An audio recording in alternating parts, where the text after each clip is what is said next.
என்ன எழுந்துட்டு யாதவர் குலம் ஒன்று கேட்டிடும் உரிமை இது. தனக்கென விரும்பிடும் தார்மீக கொள்கையை வாங்கிடும் உரிமை இது. படையென்ன எழுந்துட்டு யாதவர் குலம் ஒன்று கேட்டிடும் உரிமை இது. தனக்கென விரும்பிடும் தார்மீக கொள்கையை வாங்கிடும் உரிமை இது. யாதவர் குலத்தின் பெருமை இது.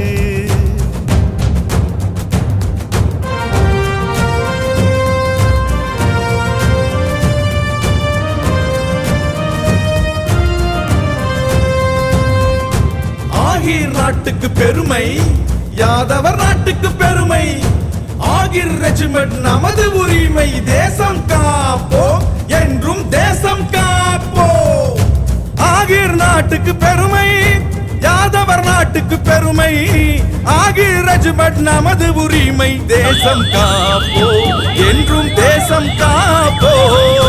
படையென்ன எழுந்துட்டு யாதவர் குலம் ஒன்று கேட்டிடும் உரிமை இது. தனக்கென விரும்பிடும் தார்மீக கொள்கையை வாங்கிடும் உரிமை இது. யாதவர் குலத்தின் பெருமை இது.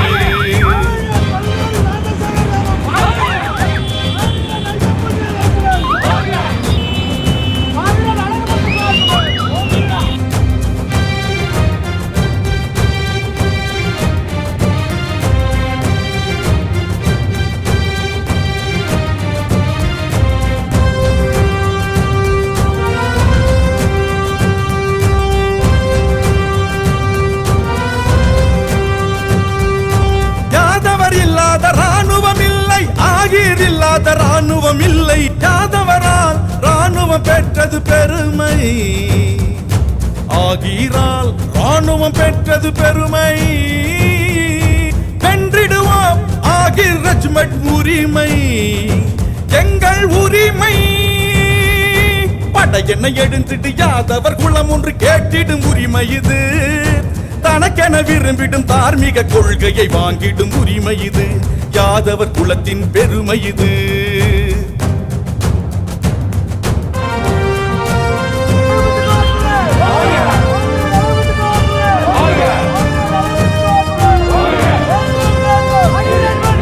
இனிவரும் காலத்தில் வெற்றி என்பது நம்மிடத்தில் உண்டு. ஆகிர் ரெஜிமெண்ட் உரிமையை பெறுவது நம்பிக்கையும் உண்டு. வெல்க வெல்க பாரதம், வெல்க எங்கள் உரிமை. வெல்க வெல்க பாரதம், வெல்க எங்கள் உரிமை. ஆகிர் ரெஜிமெண்ட் யாதவர் குலமே கேட்டிடும் உரிமை என்போம். இது எங்கள் உரிமை என்போம். வெல்க வெல்க பாரதம், வெல்க எங்கள் உரிமை. ஆகிர் ரெஜிமெண்ட் யாதவர் குலமே கேட்டிடும் உரிமை என்போம். இது எங்கள் உரிமை என்போம். இது எங்கள் உரிமை என்போம். இது எங்கள் உரிமை என்போம். அகில ரெஜிமெண்ட் வேண்டும் என்ற நம்முடைய கோரிக்கையை நவம்பர் மாதம் ஜந்தர் மந்தர், டெல்லியில் ஜந்தர் மந்தர் இடத்தில் ஆல் ஓவர் இந்தியாவிலிருந்து 10 லட்சம் யாதவ உறவுகளை ஒன்று கூட்டி நம் ராணுவ கலச யாத்திரை முடிவு கொண்டு வந்து நம்முடைய கோரிக்கையான அகில ரெஜிமெண்ட் என்பது நம்முடைய பிறப்புரிமை. அகில ரெஜிமெண்ட் என்பது நமக்கு இருந்த ராணுவத்தில் நமக்கு இருந்த உரிமையை நிறுத்திவிட்டார்கள் 1974 அன்று.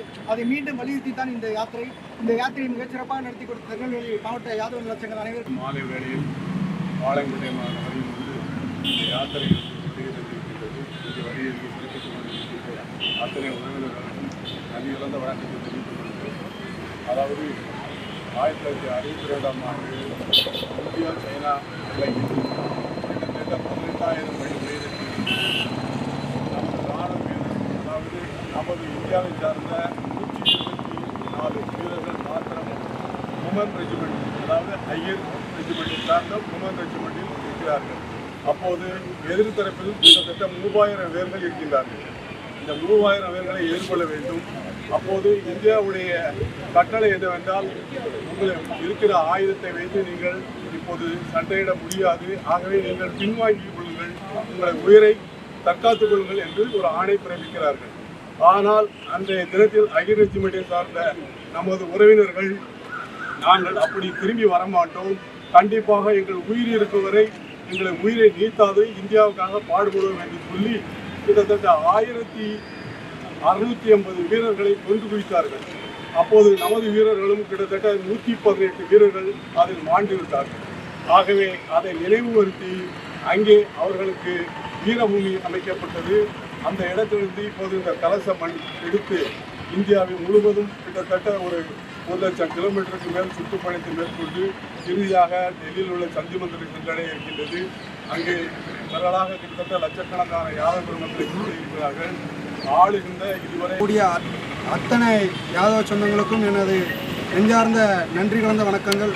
அதே நேரத்தில் இந்த இராணுவமன் கலச யாத்திரை ஐயர் ரெஜிமெண்ட்டுக்காக மட்டுமல்லாமல் யாதவர்களுடைய அரசியல் அங்கீகாரத்தையும் நாம் மீட்டெடுக்கக்கூடிய ஒரு யாத்திரையாக மாறப்போகிறது என்பது இந்த தருணத்தில் தமிழகத்தில் இருக்கட்டும் இல்லை தேசிய அளவிலாக இருக்கட்டும் இருக்கக்கூடிய ஆண்ட கட்சிகள் ஆளக்கூடிய கட்சிகள் எல்லா கட்சிகளுக்கும் ஆள நினைக்கக்கூடிய கட்சிகள் ஏன்னா அனைத்து கட்சிகளுக்கும் யாதவர்களுடைய அங்கீகாரம் இனி கொடுக்காவிட்டால் நம்முடைய அரசியல் எதிர்காலம் இருக்காது என்பதை தெரியப்படுத்தும் விதமாக அத்தனை பகுதிகளிலும் மிகுந்த எழுச்சியான வரவேற்பு இருக்குது.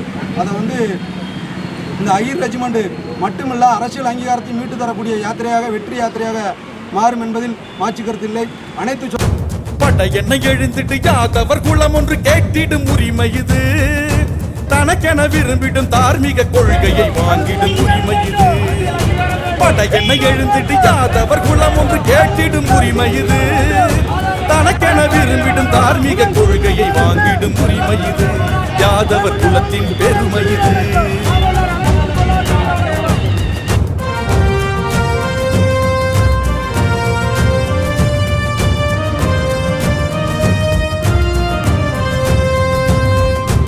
ஆகிர் நாட்டுக்கு பெருமை, யாதவர் நாட்டுக்கு பெருமை. ஆகிர் ரெஜிமெண்ட் நமது உரிமை. தேசம் காப்போ என்றும் தேசம் காப்போ. ஆகிர் நாட்டுக்கு பெருமை, யாதவர் நாட்டுக்கு பெருமை. ஆகிர் ரெஜிமெண்ட் நமது உரிமை. தேசம் காப்போ என்றும் தேசம் காப்போ. படையென்ன எழுந்திட்டு யாதவர் குலம் ஒன்று கேட்டிடும் உரிமை இது. தனக்கென விரும்பிடும் தார்மீக கொள்கையை வாங்கிடும் உரிமை இது.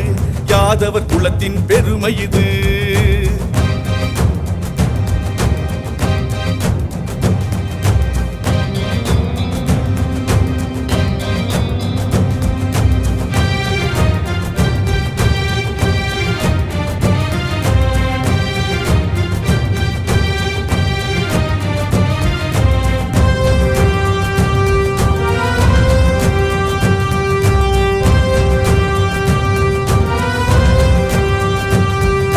யாதவர் இல்லாத ராணுவம் இல்லை, ஆகியர் இல்லாத ராணுவம் இல்லை. யாதவரால் ராணுவம் பெற்றது பெருமை.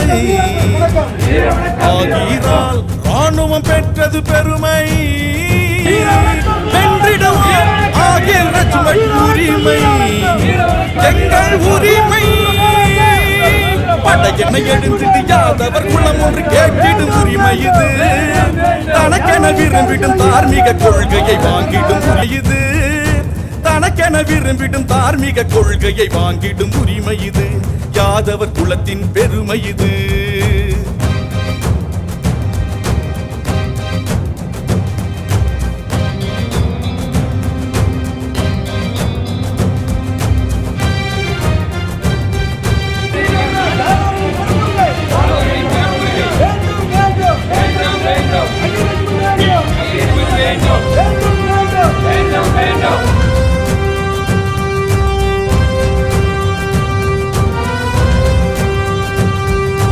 யாதவர் இல்லாத ராணுவம் இல்லை, ஆகியர் இல்லாத ராணுவம் இல்லை. யாதவரால் ராணுவம் பெற்றது பெருமை. ஆகியரால் ராணுவம் பெற்றது பெருமை. வென்றிடுவோம் ஆகிர் ரெஜிமெண்ட் உரிமை. எங்கள் உரிமை. படையென்ன எழுந்திட்டு யாதவர் குலம் ஒன்று கேட்டிடும் உரிமை இது. தனக்கென விரும்பிடும் தார்மீக கொள்கையை வாங்கிடும் உரிமை இது. யாதவர் குலத்தின் பெருமை இது.